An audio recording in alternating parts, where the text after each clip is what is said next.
Morning everyone. आज के class को स्टार्ट करने के पहले हम कुछ महत्वपूर्ण बातों पे चर्चा करेंगे और वो बात है कि इस कोरोना महामारी के समय में हमारा चाणक्य परिवार आप लोगों के लिए ई लर्निंग की क्लासेस लेकर आया है, जो कि आपके शिक्षण कार्य को जो भी अवरोध मिल रही है उस अवरोध को दूर करें। तो इस ई लर्निंग की क्लास में कॉलेज का एक चैनल बना हुआ है और उस चैनल पे आप सब लोग आके अपने अपने क्लास का, अपने अपने प्रोफेसर्स का लेक्चर्स देख सकते हैं, सुन सकते हैं और समझ सकते हैं, जिससे आपका जो भी सिलेबस बाकी रह गया है या जो सिलेबस को रिवीजन करवाया जा रहा है तो वो कवर हो पाए। और इस चैनल को देखने के लिए आप लोग इसको लाइक करें, शेयर करें। शेयर इसलिए करें क्योंकि जिन तक ये चैनल पहुंच नहीं पाया है तो उन कैंडिडेट तक ये चैनल पहुंच सके, और सब्सक्राइब करें। सब्सक्राइब इसलिए ताकि कोई भी नया वीडियो, कोई भी नया क्लास अगर अपलोड हो रहा है कॉलेज के चैनल पे तो वो आप तक आसानी से और सरलतापूर्वक जल्द से जल्द पहुंच सके और आप लोग अपने शिक्षण कार्य को पूरा कर सके। तो आइए अब हम चलते हैं अपने क्लास की तरफ।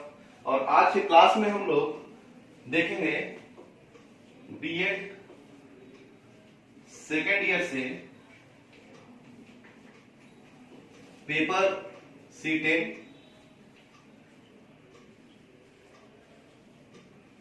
इंक्लूसिव एजुकेशन,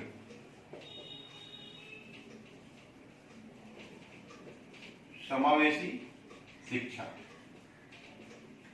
लास्ट क्लास में हम लोगों ने यूनिट फर्स्ट चैप्टर नंबर 4 को स्टार्ट किया था, तो आज हम लोग इस क्लास में चैप्टर 4 को कंटिन्यू करेंगे।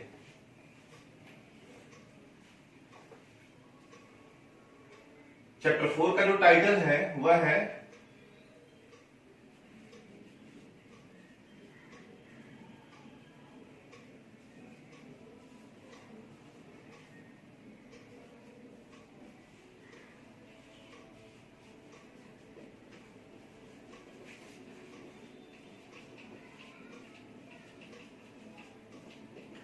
शिक्षा के समानता के अवसरों के सामान्य उपाय। हम लोगों को इसी टॉपिक से स्टार्ट करना है आज की क्लास में कि शिक्षा के समानता के अवसरों के सामान्य उपाय, अर्थात शिक्षा को सबों के लिए समान कैसे हम कर सकते हैं, सबों को समान अवसर हम लोग कैसे दे सकते हैं, इसके कुछ सामान्य उपाय कौन कौन हो सकते हैं। यानी कि हम लोग कौन कौन से उपाय को कर सकते हैं, कौन कौन सा कार्य को कर सकते हैं, किस किस तरीके का इंप्लीमेंटेशन कर सकते हैं ताकि क्या हो पाए, शिक्षा के समानता की अवसर हर एक बच्चे को, इस देश के हर एक नागरिक को मिल सके। अब हम इसको बिंदुवार समझेंगे। यहाँ टॉपिक है शिक्षा के समानता के अवसरों के सामान्य उपाय, अर्थात शिक्षा को समान रूप से सभी बालकों को मिले वैसा अवसर प्रदान हम लोग कैसे कर सकते हैं, उसके सामान्य उपाय क्या है, उसके समान उपाय क्या है। तो वे उपाय निम्नलिखित हैं जिन्हें हम लोग बिंदुवार समझना है। तो पहला बिंदु है निःशुल्क एवं अनिवार्य शिक्षा। चूंकि RT 2009 के अनुसार भी और भारतीय संविधान का अनुच्छेद 21A के अनुसार भी शिक्षा को हमारे देश में निःशुल्क और अनिवार्य माना गया है 6 वर्ष से 14 वर्ष तक के बच्चों के लिए, अर्थात उच्च प्राथमिक तक के शिक्षा के लिए हमारे देश में निःशुल्क एवं अनिवार्य शिक्षा है। लेकिन आज भी भारत में निर्धनता की बोलबाला है और भारत में वैसे करोड़ों निर्धन लोग हैं, करोड़ों गरीब लोग हैं जो आज भी इस निःशुल्क एवं अनिवार्य शिक्षा को भी ग्रहण पाने से वंचित हैं। क्योंकि यहाँ पे जो भी पब्लिक स्कूल है उसके फीस ज्यादा है, नामांकन लेने में परेशानी है, तो आर्थिक विषमताओं के कारण भी निःशुल्क एवं अनिवार्य शिक्षा को लाना जरूरी है ताकि आर्थिक विषमताएं जो भी है वो दूर हो सके। उच्च प्राथमिक स्तर तक के जो भी बच्चे हैं, यानी कि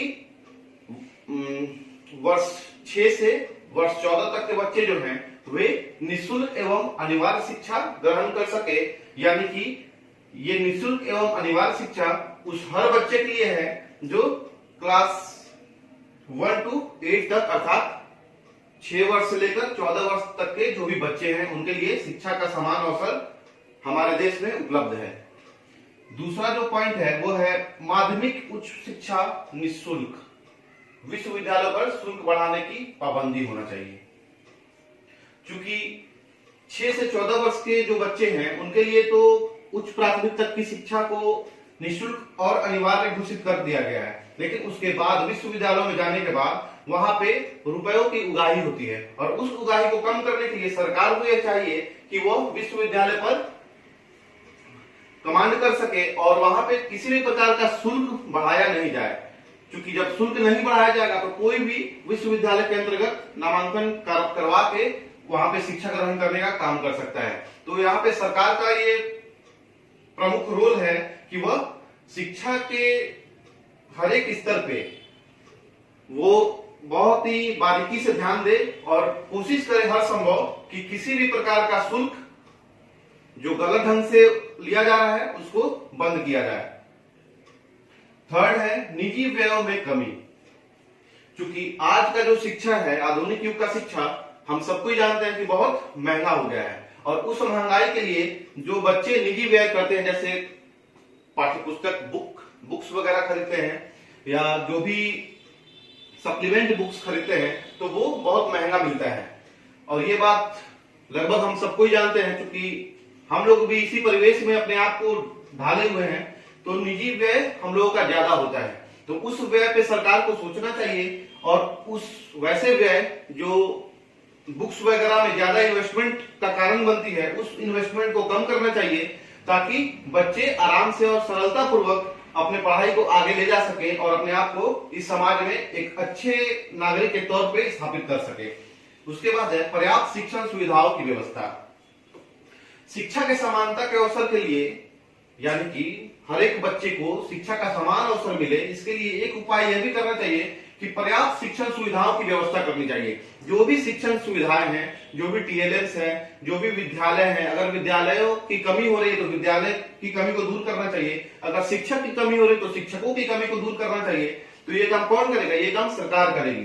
तो सरकार को ये सोचना चाहिए कि हमारे समाज में, हमारे परिवेश में कभी भी शिक्षण सुविधाओं की कमी ना आए। हर एक प्रकार से, हर एक एंगल से वो सब चीज फुलफिल किया जाए, जिससे शिक्षा के समान अवसर हर बच्चों को मिले और वे इस समाज में अपने आप को समानता के आधार पर रख सके। नेक्स्ट है शिक्षा को आकर्षक बनाया जाए। यह भी एक महत्वपूर्ण बिंदु है कि शिक्षा को आकर्षक कैसे बनाया जाए। तो शिक्षा के समानता के लिए शिक्षा को आकर्षक हम लोग तभी बना सकते हैं जब उस शिक्षा पद्धति को सिर्फ बुकिस्ट सिस्टम ना बना के, बुकिस्ट टेक्निक ना बना के, विद्यार्थियों के या छात्रों के जीवन से संबंधित करके वैसा पाठ्यचर्या का निर्माण किया जाए जो कि शिक्षा को आकर्षक बना सके। क्योंकि शिक्षा अगर आकर्षक बनेगी तो कोई भी विद्यार्थी अपने में रुचि उत्पन्न कर सकेगा और पढ़ाई के लिए तत्पर हो पाएगा। तो अगर बच्चा तत्पर हो पाएगा तभी शिक्षा की समानता के जो सामान्य अवसर हैं वो फुलफिल हो पाएगा। तो यहाँ शिक्षा को आकर्षक बनाने के लिए जो भी उपाय सरकार द्वारा करना चाहिए, या हम कह सकते हैं कि समाज की बात अगर शिक्षा के लिए है तो समाज का भी यह कर्तव्य है कि वह शिक्षा को सपोर्ट करे और उसको आकर्षक बनाने में पूरा सहयोग करे। नेक्स्ट है छात्र विद्यालयों में बने रहे। समान शिक्षा के समानता के अवसर के सामान्य उपायों में एक उपाय यह भी है कि अगर कोई बच्चा किसी भी विद्यालय में नामांकन करवा लेता है, नामांकन तो करवा लिया, लेकिन क्या वह अपने पूर्णकालिक शिक्षा को पूर्ण किया? जैसे अगर क्लास फर्स्ट में नामांकन करवाया और क्लास 12 तक की बात करें हम, तो नामांकन तो फर्स्ट क्लास में हो गया, लेकिन क्या वह इस फर्स्ट क्लास से अपने आप को क्लास 12 तक लेके गया या बीच में ही छोड़ दिया? तो जो बीच में छोड़ने का कार्य है उसको खत्म करना है। क्योंकि बच्चा अगर एक बार एडमिशन करा लिया क्लास फर्स्ट में, तो ऐसा हर संभव प्रयास करना है सरकार के द्वारा, शिक्षकों के द्वारा, प्रधानाचार्य के द्वारा या माता पिता के द्वारा या समुदाय के द्वारा या समाज के द्वारा। ऐसा हर एक व्यक्ति का कर्तव्य है कि जो बच्चे विद्यालय में नामांकन करवा लिए उनको हर संभव कोशिश करना चाहिए कि वे बच्चे रिटेंशन कर सके, अपने आप को वहां पे रोटेट कर ले। रोटेट करने से तात्पर्य है वे बच्चे उस क्लास के जो सिस्टम है क्लास 1 to 12 तक को पूरा कर सके और 12 पूरा करने के बाद ही विद्यालय को छोड़े। तो यहाँ पे छात्र विद्यालयों में बने रहे, इसके लिए सरकार को वो हर उपाय करना चाहिए ताकि जो भी बच्चा क्लास 1 में एडमिशन ले रहा है वो अपने आप को पूरा क्लास 12 तक का पढ़ाई करके बाहर निकल पाए। तो शिक्षा के समानता के अवसर के लिए यह भी एक महत्वपूर्ण बिंदु है कि जो बच्चे नामांकन करवा चुके हैं उन बच्चों को रोटेट करके रखा जा सके। उसके बाद है परिवहन सुविधा। यह भी एक इंपॉर्टेंट क्वेश्चन है, क्योंकि आज भी निःशुल्क और अनिवार्य शिक्षा होने के बावजूद भी ऐसे हजारों लाखों बच्चे हैं जो विद्यालय के दूर होने के कारण शिक्षा ग्रहण करने में असमर्थ हैं। तो वैसे असमर्थ बालकों के लिए परिवहन सुविधा था, ट्रांसपोर्टेशन, जो भी आने जाने का सुविधा है घर से विद्यालय और विद्यालय से घर, उस चीज को, उस कमी को दूर करने के लिए सरकार को कुछ ना कुछ उपाय करनी चाहिए। वो केंद्र सरकार करे तो या राज्य सरकार करे तो, क्योंकि शिक्षा समवर्ती सूची के अंतर्गत आती है और समवर्ती सूची से तात्पर्य है कि समवर्ती सूची के अंतर्गत शिक्षा के ऊपर केंद्र सरकार भी अपना डिसीजन ले सकती है और राज्य सरकार को भी यह छूट है कि वह अपने राज्य में शिक्षा के ऊपर कोई भी डिसीजन ले सकती है। तो शिक्षा के समान अवसर के लिए, क्योंकि सारे बच्चे को शिक्षा के मुख्य धारा में जोड़ा जा सके, उसके लिए यह जरूरी है कि ट्रांसपोर्टेशन पे ध्यान दिया जाए। हर संभव यह कोशिश किया जाए कि किसी भी बच्चे को ट्रांसपोर्टेशन की कठिनाई का सामना ना करना पड़े और वो बच्चा अपने घर से विद्यालय तक और विद्यालय से घर तक की सफर बहुत ही सरलता से कर सके। क्योंकि अगर ट्रांसपोर्टेशन में कठिनाई आएगी तो जाहिर सी बात है कि वह बच्चा विद्यालय जाने में और आने में, मतलब कि घर से विद्यालय जाने में और विद्यालय से घर को आने में असमर्थ हो जाएगा और अंततः वह हाथ थक के वह शिक्षा के मुख्य धारा से अपने आप को दूर कर लेगा। क्योंकि आने जाने की कठिनाई अगर होगी तो वह बच्चा पढ़ नहीं सकेगा। जब वो उसको आने और जाने में कठिनाई होगी तो वो किसी भी कीमत पे 2 दिन 4 दिन जाएगा, किसी भी तरीके से 5 दिन जाएगा, महीना दिन जाएगा, उसके बाद से फिर वो अपने आप को शिक्षा के मुख्य धारा से दूर कर लेगा। उसके बाद है विशिष्ट विद्यालय की स्थापना। चूंकि हमारे समाज में सामान्य बालकों के अलावा इस समाज में विशिष्ट बालक भी हैं और उन विशिष्ट बालकों को अगर शिक्षा देने की बात कही जाए तो यह भी आवश्यक है कि उन बालकों के लिए विशिष्ट विद्यालयों की स्थापना की जा सके ताकि उनको विशिष्ट शिक्षण का लाभ दिया जा सके। अगर विशिष्ट बालकों के लिए विशिष्ट शिक्षण का लाभ नहीं दिया जा सकेगा और उनको ये चाहा जाएगा कि उनको सामान्य बालकों के साथ मर्ज करके बैठा सके और शिक्षा दे सके तो वह असंभव है। क्योंकि विशिष्ट विद्यालय विशिष्ट शिक्षण पे जोर देती है तो कहीं ना कहीं शिक्षा के समानता के जो अवसर हैं उसको फुलफिल करने में विशिष्ट विद्यालय एक अहम भूमिका निभाती है। उसके बाद है शिक्षा का व्यवसायीकरण। शिक्षा का व्यवसायीकरण से तात्पर्य है कि शिक्षा को व्यवसाय के रूप में लेना, शिक्षा को व्यवसाय के रूप में लेना। क्योंकि व्यवसाय के रूप में अगर हम शिक्षा को लेंगे तो उसमें अपना एफर्ट ज्यादा से ज्यादा डालेंगे और जब अपना एफर्ट ज्यादा से ज्यादा डालेंगे तो हमें क्या फुलफिल होगा, तो हम फुलफिल कर सकते हैं शिक्षा के समानता के अवसर को। और वो अवसर इस देश में जन्म लिए हर एक बच्चों को मिलना चाहिए जो इस देश में जन्म लिया है। उसके बाद लास्ट बिंदु, केंद्र और राज्य सरकारें मिलकर कार्य करें। यह एक इंपॉर्टेंट बिंदु है और यह इसको हम कह सकते हैं कि यह समवर्ती सूची के अंतर्गत आता है। क्योंकि सूची 3 प्रकार की होती है, संघ सूची, राज्य सूची और समवर्ती सूची। मैं लिख भी देता हूं, संघ सूची, राज्य सूची और समवर्ती सूची।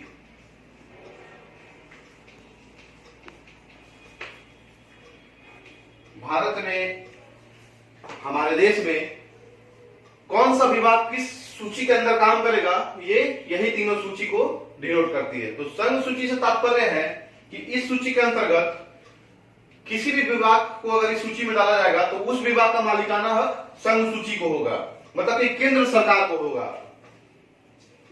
केंद्र सरकार को होगा। और केंद्र सरकार उस विभाग के लिए हर संभव प्रयास करेगी और हर संभव नियम कानून बनाने का काम करेगी। राज्य सूची से तात्पर्य है कि इसका मालिकाना हक राज्य सरकार को होगा और इसमें केंद्र सरकार का इंटरफेरेंस नहीं होगा। तो संघ सूची में केंद्र सरकार का मालिकाना हक होता है, राज्य सूची में राज्य सरकार का मालिकाना हक होता है, और समवर्ती सूची में केंद्र सरकार और राज्य सरकार, मतलब सेंट्रल गवर्नमेंट और स्टेट गवर्नमेंट समवर्ती सूची के अंदर दोनों ही गवर्नमेंट कंबाइंड रूप से किसी भी बात पे अपना नियम कानून या अपना डिसीजन ले सकती है। तो यहां पे बात किया गया है केंद्र और राज्य सरकारों मिलकर कार्य करें। क्योंकि समानता किसके लिए है? शिक्षा की बात हो रही है। शिक्षा को समान रूप से हर बच्चों के पास, हर छात्रों के पास समान रूप से अवसर उसको प्रदान किया जा सके। तो शिक्षा को समान रूप से अवसर प्रदान करने के लिए यह एक महत्वपूर्ण बिंदु है, इसको मान सकते हैं हम और कह सकते हैं कि इसमें केंद्र और राज्य सरकार दोनों आपस में म्यूचुअल होकर मिलकर काम करें ताकि हर एक बच्चे को वे इस निःशुल्क एवं अनिवार्य शिक्षा के माध्यम से शिक्षा के समान अवसर प्रदान कर सके।